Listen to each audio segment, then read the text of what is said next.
की जो मीटिंग रखी गई है ये तो एक्चुअली बर वक्त मीटिंग रखी गई है और आज हमारे शहर को ये सब चीज़ों की ज़रूरत है। जिस तरह से हिंदुस्तान के अंदर फिरका परस्ती सर उठाते जा रही है, पहले भी सर इनका उभरा ही था मगर अब तो ज़्यादा होने लगा है। अब हमारी जो इबादत गाह है वो कोई भी हो, अब कोई सेफ नहीं रही है और हर तहरीक मालेगांव से शुरू हुई है। बाबरी मस्जिद के भी इतनी शिद्दत से जब खाली शुरुआत थी, सबसे पहले उसके लिए एहतजाज एक आम आदमी ने किया था, वो मालेगांव से किया था। हमारे साथी निहाल अहमद साहब थे जो दूरअंदेशी थे, जिनका तजुर्बा था और फिरका परस्ती वो दूर से पहचान लेते थे। सबसे अच्छी बात उनके अंदर ये थी, तो उन्होंने सबसे पहले यहाँ पे बाबरी मस्जिद के लिए उन्होंने यहाँ से शुरुआत की थी और बात सिर्फ बाबरी मस्जिद की नहीं थी, उनका नारा ही था कि अंगड़ाई और अभी काशी और मथुरा बाकी है। तो ये सब चीज़ें जो चल रही है, मुसलमानों को अब अपने आप में स्ट्रांग होना पड़ेगा, अपने आप में बेदारी आना पड़ेगा। ये खाली जी रहे ऐसा बिल्कुल नहीं चलेगा। जिस तरह से मुसलमानों को इस्तेमाल किया जाता था, इस्तेसाल किया जाता था, अब आँख हमारी खुलना चाहिए। आज ज्ञानवापी मस्जिद की जो बात चालू है, जिसका सर्वे चालू है, उसकी हकीकत सबको मालूम है क्या है। वो उस वक्त औरंगजेब के टाइम में बनी और वो कौन बनाया, क्या बनाया, एक तो ये लंबी बहस है वो, मगर ये हकीकत सबको मालूम है। मगर खाली मुसलमानों से मस्जिद छीनना है, मुसलमानों की यहाँ से पहचान मिटाना है। अब तो कुतुब मीनार को भी बोलते कि ये उनका नहीं है, ताजमहल को भी बोला जाता कि वो शाहजहाँ ने नहीं बनाया है। तो अब तो हर चीज़ की बात आने लगी है इसके अंदर। तो हमको अब इसके अंदर बेदार होना पड़ेगा और रोड तक हम नहीं चाहते कि रोड तक आना चाहिए या हर चीज़ को होना चाहिए। हमें कानूनी तौर से भी बेदारी होना चाहिए। जिस तरह से वो केस लड़ रहे हैं जोश के साथ, हमको भी लड़ना चाहिए। जिस तरह उन्होंने दिए थे कि मंदिर वहीं बनाएंगे, तो हमको भी इस तरह से पुरजोश को नारा देना पड़ेगा, कोई तहरीक चलाना पड़ेगा। और ये लड़ाई सबकी है। मैं पहले आपको एक बात बता रहा हूँ कि ये अगर कभी कोई समझेगा कि ये लड़ाई सिर्फ दस्तूर बचाओ कमेटी की है या सिर्फ किसी एक सियासी पार्टी की है, तो ये बात नहीं। ये जो हिंदुस्तान में रह रहे, ये लड़ाई उस सब की है। जिस तरह का हिंदुस्तानी कॉन्स्टिट्यूशन सबसे अच्छा दस्तूर हिंदुस्तान का बनाया गया था 1947 के अंदर, उसके बाद में जो अमेंडमेंट आया वो भी एकदम अच्छा है। जो मजहबी मुकाम, वो किसी भी मजहब का हो, वो मुसलमानों की मस्जिद हो कि मंदिर हो कि गुरुद्वारे हो कि बुद्ध विहार हो, ये सब जो हालात में है वो वैसे ही रहेंगे। वो पहले उसका इतिहास क्या था उससे कोई लेना देना नहीं। मगर उसके बाद 91 के अमेंडमेंट आने के बाद में 92 में बाबरी मस्जिद को शहीद किया गया, उसके बाद छोटे मोटे दरगाहों को शहीद किया गया, उसके बाद में अब ज्ञानवापी मस्जिद तक की बात आ गई है। तो हमारा बोलना है कि हिंदुस्तान जो बाबा साहब अम्बेडकर ने जो कानून बनाया है वो कानून के मुताबिक चलना चाहिए और जुडिशरी ने भी वो कानून के हिसाब से फैसला करना चाहिए। आस्था के हिसाब से या किसी मजहबी दबाव के आके या मेजॉरिटी की गलत बात को सही मान के ये नहीं करना चाहिए। और ये सबसे बढ़ के जो हमको हिंदुस्तान में जो राइट दिया है बाबा साहब अम्बेडकर ने, एहतजाज का जो राइट दिया है, हमारी बात एक आम आदमी भी, जो रोड पे चलने वाला, जो ठेला लगाने वाला है, वो भी अपना एहतजाज दर्ज करा सकता है। जो कॉलेज में पढ़ने वाला टीचर है, पढ़ाने वाला टीचर है और बच्चे, वो भी अपना एहतजाज जहाँ उनको गलत लगा करा सकते हैं। ये हमारा कॉन्स्टिट्यूशन राइट है। आज हमारा ऐसा हो गया कि हम वो भी नहीं कर सकते। ज्ञानवापी मस्जिद की जो बात थी, इसके अंदर ऑल इंडिया इमाम काउंसिल, जिनका इसमें डायरेक्ट इन्वॉल्वमेंट है, जो खुद इमाम लोग हैं, जो मस्जिद जिनकी शहीद हो रही है वो इमाम साहब सबसे पहले उसके दावेदार होना चाहिए। पूरे हिंदुस्तान के अंदर इमाम काउंसिल के 26 स्टेट के अंदर इनके शाखें बनी है। 26 स्टेट में हिंदुस्तान के, तकरीबन पूरे हिंदुस्तान में वहाँ इमाम काउंसिल के मेम्बरान है, 30,000 मेम्बरान है। और ये एहतजाज पूरे हिंदुस्तान में हुआ और सिर्फ एक्शन हुआ हमारे मालेगांव के अंदर। और जबकि यहाँ पे पूरा अमन एहतजाज हो रहा था, किसी को डिस्टर्ब भी नहीं हुआ, ना ट्रैफिक को कोई रुकावट आई, ना किसके जज्बात भड़के गए। उसके बाद में भी पुलिस ने मालेगांव के अंदर इनके ऊपर बड़ी कलम लगाई, नॉन अवेलेबल कलम लगाई गई, 353 लगाया गया, 153 लगाया गया। तो ये सब कलम जो है ये जानबूझ के मुसलमानों के ऊपर लगाई जा रही है और पूरे हिंदुस्तान में तहरीक जो निकलती है मालेगांव से निकलती है, इसलिए सबसे पहले मालेगांव को ही दबाया जा रहा है। आज पूरे हिंदुस्तान में इमाम काउंसिल ने किया, कहीं किसी की बात नहीं आई, सिर्फ मालेगांव से क्यों आई। और कलम ऐसी लगाई गई है जिसमें ये इमाम काउंसिल के 15-16 लोग एहतजाज कर रहे थे, 153 कौन से मजहबी जज्बात को भड़काए जा रहे थे। ये तो हमारी मस्जिद को बचाना, हम तो इसके, मैं मेरे क्या घर के लिए नहीं लड़ सकता, अब तो ऐसी बात हो गई। तो ये जज्बात भड़काने की बात नहीं थी। रमज़ान महीने में आप लोगों ने देखा है, प्लानिंग करके यात्रा पे जाने वाले लोगों को एक साथ रुकाया जाता था, तरावी के टाइम में उनको एक साथ निकाला जाता था, उनको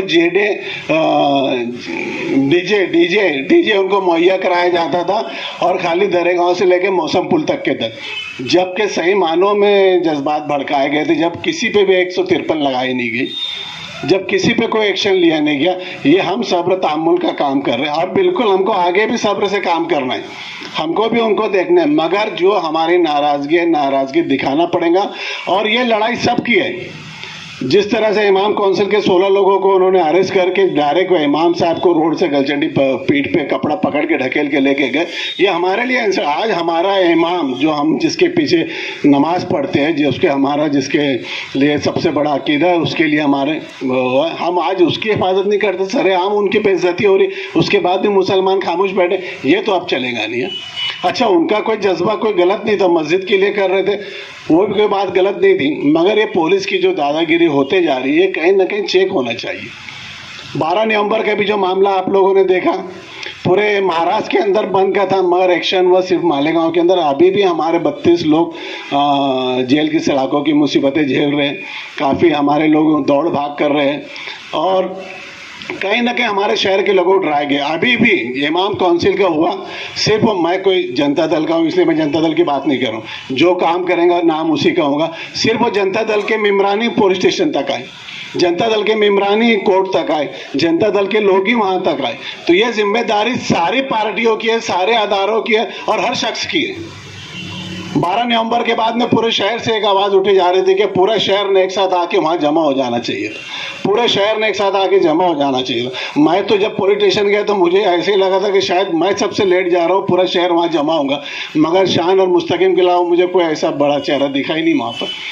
तो अब हमको इसके उसके भरोसे करने के बजाय सब लोग ने आना चाहिए। आज की मीटिंग की भी जो बात की गई थी, सबके लिए बात की गई थी, सारी पार्टियों को बुलाया गया था, और ये दस्तूर बचाओ कमेटी के बैनर तरह मीटिंग रखे गए थे, कोई सियासी मीटिंग ये नहीं है। उसके बाद में भी अगर कभी लोगों में नहीं आती, इसीलिए ये हाल होते हैं कि लोग जेल में पड़े और उनको कोई पूछने वाला नहीं है। और खाली एक ही ये बाहिम्मत आज मुस्तकीम है, जो इतनी मुसीबतें झेलने के बाद में, इतनी नोटिस मिलने के बाद में, छुटने के बाद में भी वो एक्टिविटीज़ कर रहे हैं। हाँ, वो नौजवानी क्या काम किया यार, जो घर में बैठे बैठे सड़ जाए, मुझे तो बिल्कुल पसंद नहीं आती। हम हिंदुस्तानी शहरी है और प्रथम शहरी है, जो राइट एक दूसरे को है वही हक हमको भी है, हम वो हक हमको लेना चाहिए, हमको इसके लिए लड़ना चाहिए। पुलिस की आज इतनी हिम्मत खुल गई है कि वकील भी वही फराहम कर रहे हैं। बोला जा रहा है तुम ये वकील लगाओ, वो वकील मत लगाना, तुम ये वकील लगाओ, वो वकील मत लगाना। सुबह में बुला के वकील के वकील पत्रों पे साइन लेते हैं जेल में, जो लॉकअप में जाके। हाँ, और वकील को और मुजरिमों को बोला जाता है जो लॉकअप में है कि मैं तुमको सह दूंगा, छूटने के बाद में तुम ये लीडर की तारीफ करना किसकी कोशिश से हम छूटे। और हमारे लीडर भी बेशरम इसमें खुश होते, जिसको ABCD नहीं मालूम है कोर्ट का, जिसको खुद के लोग जिनके पड़े हैं उनको नहीं छुड़ा पा रहे, उनकी तारीफ करके वो इसमें खुश होते। तो ये पुलिस हम पे राज करेंगी क्या? केस वो बनाएंगी, वकील वो देंगी, से वो देंगी, और छूट के आने बाद में हमने किसकी तारीफ करना ये भी वो हमको बताएंगी। वो भी ऐसे हमारे इमाम के साथ और उलमा के साथ जो बेचारे बेलौस खिदमतगार लोग हैं, जिनको तो कोई सियासत से लेना देना नहीं, उनको किसी और किसी मैटर से लेना देना नहीं, वो तो सिर्फ मज़हब की बात करते हैं, मुसलमानों की लीडरशिप की बात करते हैं। तो ये हमारे तुम्हारी सबकी जिम्मेदारी है कि अब हमको किसी भी तहरीक के लिए जो भी ऐलान हमारे लीडरान या हमारे उलमा या हमारे इमाम या हमारे सियासी कायदान करते हैं, हमको उसमें सबको एक साथ आना पड़ेगा। और हमारे जितनी भी पार्टी है, देखो मुसलमानों की सियासी कोई हैसियत नहीं है। पहली बात तो ये आप लोग समझ लो, कोई ये समझता होगा कि चीफ मिनिस्टर के साथ में फोटो निकालना और मेमोरेंडम तक इतनी हमारी इज्जत है, वो कोई भी रहे, वो कोई कितनी भी बड़ी पार्टी का प्रेसिडेंट हो या कितनी भी बड़ी पार्टी का कितनी भी बड़ी पोस्ट पे, उसकी कोई इज्जत नहीं है। जब तक मुसलमान एक साथ नहीं आएंगे, जब तक तुम्हारी कोई अहमियत रहने वाली नहीं, जब तक तुम अहमियत जताएंगे नहीं। आज हम देखते थे मुसलमानों के ऊपर डिपेंड रहता था कि कि ये जिसके साथ रहेंगे उनकी हुकूमत रहेंगी। लोग मुसलमानों के खिलाफ बोलने के लिए डरते थे। आज ये 15 साल 20 साल में ऐसा हो गया कि जो मुसलमानों के खिलाफ बोला वो आमदार हो जाता है, जो मुसलमानों के खिलाफ बोला वो MP हो जाता है, जिसने ज़्यादा शिद्दत से बोला वो तो मिनिस्टर हो जाता है। तो ये हम क्यों बैकफुट पे आते जा रहे हैं और हमारी क्यों हैसियत ख़त्म होते जा रही है। हमारी तो वोटिंग बढ़ते गई है, हमारे एजुकेशन बढ़ते गए, हमारे लोग कहीं ना कहीं बेदार भी होते जा रहे हैं, उसके बाद में हमारी हैसियत क्यों ख़त्म होते जा रही। बात ज्ञानवापी मस्जिद की नहीं है, बात हमारी अभी इसके आगे मथुरा की बात आ रही है, इसके आगे कुतुब मीनार की बात आ रही है। अभी तो उन्होंने खाली वो एक अकबरुद्दीन अवैसी आके कभी नहीं आने वाला आदमी आके औरंगजेब की कब्र पे फूल चढ़ा दिया, तो उसको भी तोड़ने की बात की जा रही है। तो ये सब बात जो है, जब तक तुम स्ट्रांग होंगे नहीं, ताकत से होंगे नहीं, तुमको कोई नहीं पूछेगा, कमजोरों को कोई नहीं पूछता। एक बात याद रखो। हाँ, आज राज ठाकरे अयोध्या जाने वाला था राम के दर्शन करने, जो भी उनका मजहबी अकीदा होगा। एक MP ने ताकत से बोला जब तक माफी नहीं मांगेगा मैं उसको नहीं आने दूंगा। आज उसको कैंसिल करना पड़ा अयोध्या जाना। तो ये जब तक तुम स्ट्रांग नहीं होंगे सियासी तौर से, समाजी तौर से, और जब तक हम अपनी इज्जत नहीं करेंगे दूसरा कोई इज्जत नहीं करता। ये बोले ही गया है।